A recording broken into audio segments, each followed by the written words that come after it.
Chers amis, bienvenue à une autre saison de notre dévotion. Et nous sommes ici à la dévotion du 3 août 2022.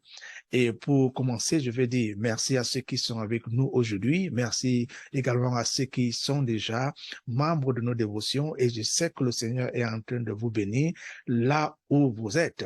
Que vous soyez en Europe, en Afrique, en Asie, en Amérique, que le Seigneur vous bénisse abondamment. Aujourd'hui, nous allons lire un passage biblique comme d'habitude. Nous allons un peu l'expliquer. Et enfin, nous allons prier. Je vais prier pour vous, je vais prier pour vos familles, pour tout ce qui vous concerne, parce que je crois à la prière, je crois que notre Dieu entend et je crois également que notre Dieu répond.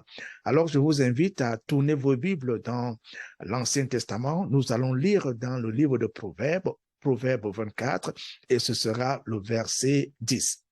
La Bible dit, si tu faiblis au jour de la détresse, ta force n'est que détresse.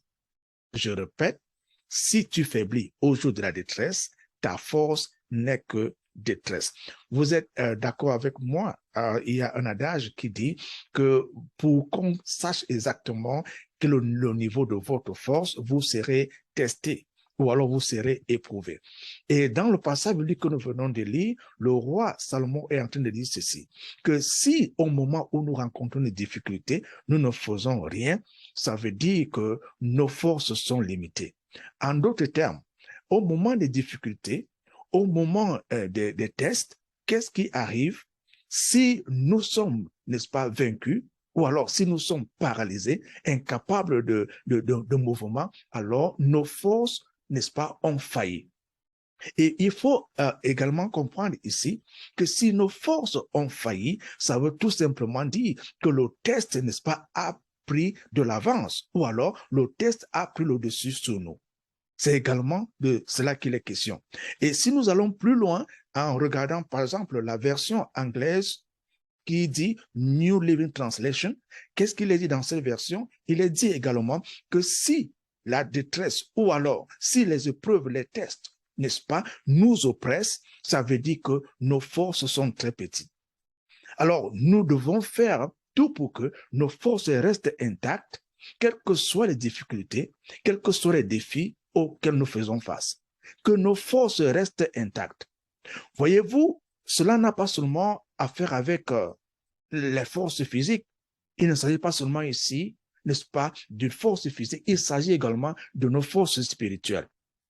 Si le roi David avait été faible, n'est-ce pas, sur le plan mental par exemple, s'il était lâche, s'il était nonchalant, s'il avait fui, n'est-ce pas, devant Goliath, devant le lion, n'est-ce pas, devant l'ours, on n'aurait pas parlé de David aujourd'hui comme étant le roi, comme étant le victorieux, quand nous lisons 1 Samuel chapitre 17. Alors, qu'est-ce qui s'est passé? Dieu a placé Goliath là où il fallait, afin que l'incrédible destinée, n'est-ce pas, de David se manifeste devant nous aujourd'hui. Et c'est pour cela que nous pouvons tous aujourd'hui dire que David a tué Goliath, il a tué le lion, il a tué l'ours. Et c'est Dieu qui a planifié cela pour que David soit élevé au milieu du défi, au milieu du test, et David a vaincu. Alors, j'aimerais dire à quelqu'un aujourd'hui que si tu fais face à des difficultés, si tu fais face à des tests, Dieu certainement est en train de laisser ces tests-là venir vers toi. Pourquoi? Pour que tu utilises cela comme moyen d'exercer la force qu'il a placée en toi. Donc, c'est l'opportunité pour Dieu de te lever au milieu du test, de te lever au milieu de la difficulté, de te lever au milieu de la pression. Et il faut que tu gardes cette force-là intacte, quelles que soient les difficultés que tu rencontres. Alors, ce que nous constatons dans la vie de plusieurs personnes aujourd'hui, c'est qu'au milieu des tests, des défis, de la crise, leurs forces se sont affaiblies. Leurs forces ont totalement diminué. Et ces personnes n'ont plus de ressources, que ce soit sur le plan physique, que ce soit sur le plan spirituel, que ce soit sur le plan moral, pour continuer leur marche chrétienne. Alors, toi qui m'écoutes en ce moment, Dieu t'a accordé cette force. Et Dieu voudrait que cette force soit exercée au milieu du test, au milieu de l'épreuve. Pourquoi? Parce que Dieu utilise cela comme une opportunité, écoute, pour t'élever, une opportunité pour t'accorder la victoire, une opportunité pour élargir ton territoire, car il veut te bénir. Mais pour que cette bénédiction-là, n'est-ce pas, trouve sa place, il faut que ces tests viennent et il faut que la force qu'il place en toi soit exercée afin que tu puisses avoir de la victoire au milieu de ces tests. Vous voyez, ce n'est pas la force que nous avons, mais c'est la force que Dieu nous donne à travers Jésus-Christ. Vous vous rappelez de Philippiens chapitre 4, verset 13, la Bible dit, je puis tout par celui qui me fortifie. Alors, au moment où je parle, je suis sûr que tu entends ces paroles et tu es capable de toutes choses par celui qui te fortifie. Je suis capable de toutes choses par celui qui me fortifie. Et celui-là, c'est effectivement le Seigneur Jésus-Christ. J'aimerais prier pour quelqu'un. J'aimerais prier pour toi. Peut-être tu es en train de dire, vraiment, je n'ai plus de force. J'ai traversé des tests, j'ai traversé des défis. C'était peut-être la maladie, c'était peut-être des problèmes de travail, c'était peut-être des problèmes financiers. Et quand ces tests-là sont venus, ces tests-là t'ont oppressé. Et maintenant, tu sens que tes forces sont limitées. Il y a de l'espoir pour toi. Il y a de l'espoir pour toi. Dieu a permis que ces tests-là viennent, que ces défis-là viennent. Non pas pour te détruire, mais afin que cela soit une opportunité pour lui de te lever, de te promouvoir, et également d'élargir ton territoire, car ce qu'il a pour toi est grand et merveilleux. Mais avant que nous prions ensemble, j'aimerais prier pour quelqu'un qui m'écoute en ce moment. Peut-être tu n'as jamais accepté Jésus-Christ dans ta vie comme ton Seigneur et ton Sauveur personnel. Et c'est de lui que je parle en ce moment. C'est lui qui te donne la force, la capacité de vaincre. C'est de lui que te vient, n'est-ce pas, la ressource dans tous les combats. Est-ce que tu l'as déjà accepté dans ta vie comme ton Seigneur et ton Sauveur personnel? Si tel n'est pas le cas, je t'invite à prier. Prie avec moi. Là où tu es, dis tout simplement, Seigneur Jésus, j'ai besoin de toi. Je t'ouvre la porte de mon cœur et je te reçois comme mon Seigneur et Sauveur personnel. Pardonne tous mes péchés et donne-moi la vie éternelle que tu promets. Je t'accepte comme mon Seigneur et mon Sauveur personnel.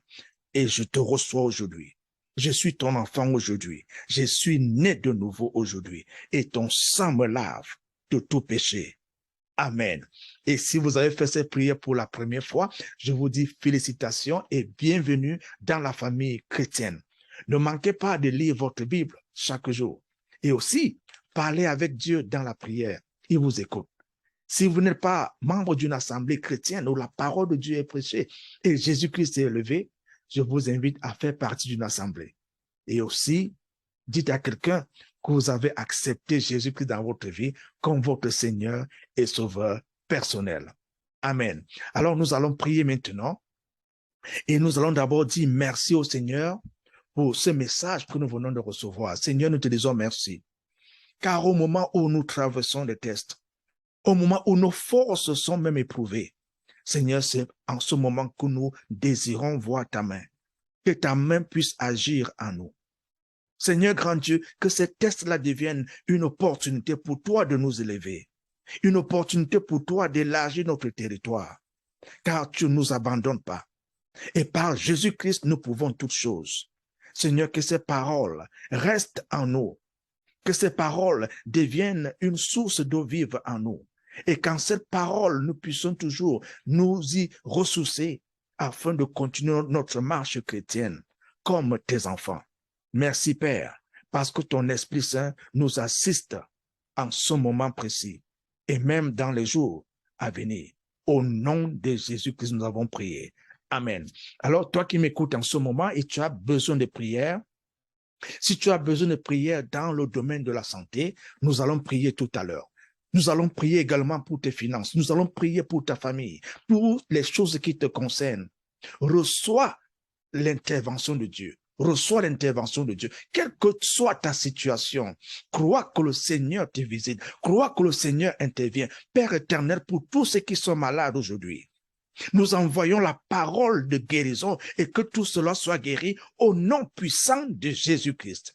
Seigneur, s'il y en a qui souffrent de cancer, Seigneur, nous débarrassons leur corps de cancer, nous débarrassons leur corps de toute douleur, nous débarrassons leur corps de toute maladie, dans le puissant nom de Jésus-Christ. Toi qui m'écoutes en ce moment, que ce soit une douleur dans ton ventre, que ce soit la douleur dans ton cœur, que ce soit la douleur dans tes poumons, j'envoie la parole de guérison et je déclare ta guérison en ce moment au nom puissant de Jésus-Christ. Que ton corps soit guéri, que le corps de ton époux soit guéri, que le corps de ton époux soit guéri. J'envoie la guérison sur le corps de tes enfants dans le puissant nom de Jésus-Christ. Recevez votre guérison. Que la guérison touche ta famille, que la guérison touche ta maison, que la guérison touche ton quartier dans le puissant nom de Jésus. Tout esprit de maladie, je t'en débarrasse au nom puissant de Jésus. Je te dissocie de tout démon de maladie. Sois guéri de toute maladie. Sois guéri de toute infirmité. Que la guérison touche tes os.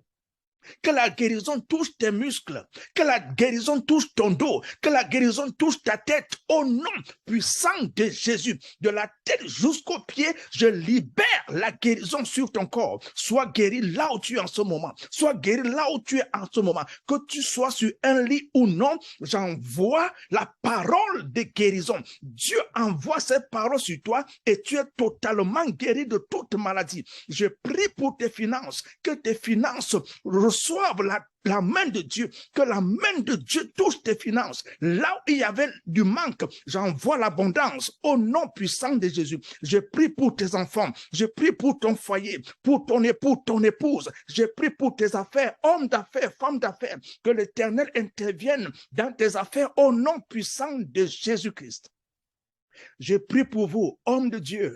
Je prie pour vous, femmes de Dieu, que le Saint-Esprit vous assiste dans votre mission, que Dieu soit avec vous dans toute activité que vous accomplissez pour la gloire de son nom, dans le puissant nom de Jésus. Je prie pour vous qui êtes dans des domaines politiques, que tu sois président, que tu sois ministre, je prie pour toi, que l'Éternel t'assiste, que tu sois dirigeant de n'importe quelle organisation. À travers cette prière, le Saint-Esprit t'assiste, le Saint-Esprit te donne l'intelligence, la sagesse et te guide dans tout ce que tu entreprends avec ton équipe, dans le puissant nom de Jésus-Christ. À travers cette prière, je déclare que des portes nouvelles s'ouvrent pour toi, des portes nouvelles s'ouvrent pour ta famille, des portes nouvelles s'ouvrent pour ton village, des portes nouvelles s'ouvrent pour ton quartier, dans le puissant nom de Jésus-Christ. Les forces sataniques qui t'ont attaqué, je t'en débarrasse dans le puissant nom de Jésus. Je déclare ta guérison. Sois délivré des forces du mal, sois délivré des puissances des ténèbres, sois délivré de tout démon qui t'ont attaqué,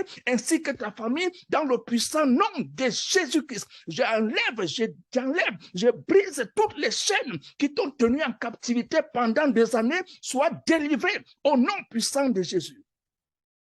Au nom puissant de Jésus, au nom puissant de Jésus, ta vie ne sera plus jamais la même, car l'Éternel lui-même t'assiste, l'Éternel lui-même intervient, l'Éternel lui-même vient dans ta vie, dans ta maison, dans ton quartier et commence à mettre de l'ordre là où il y avait du désordre, car Dieu n'est pas un Dieu de confusion, il est un Dieu de paix et il est un Dieu d'ordre. Et que l'ordre règne dans ta vie à partir de ce jour. Que l'ordre règne dans ta vie à partir de ce jour. Qu'il y ait de l'ordre dans tes pensées. Qu'il y ait de l'ordre dans tes pensées. J'envoie la paix dans tes pensées. Qu'il y ait de l'ordre dans ta famille. De l'amour dans ta famille. De l'harmonie dans ta famille. Que Jésus-Christ seul est capable d'apporter. Amen. Voilà, chers amis, nous sommes arrivés à la fin de la dévotion de ce jour et je sais que le Seigneur est en train d'accomplir de grandes choses dans ta vie. Tu ne vas pas manquer de témoigner et de dire aux autres que Jésus-Christ est bon. Alors rappelle-toi, quand tu sens que ta force fait face à des épreuves, tourne-toi vers le Seigneur Jésus-Christ. C'est une opportunité pour lui de te lever, de t'établir, et également d'élargir ton territoire. Ne reste pas les bras croisés. Continue d'avancer, continue de pousser jusqu'à ce que tu obtiennes la victoire en Jésus-Christ. Amen. À la prochaine. Shalom.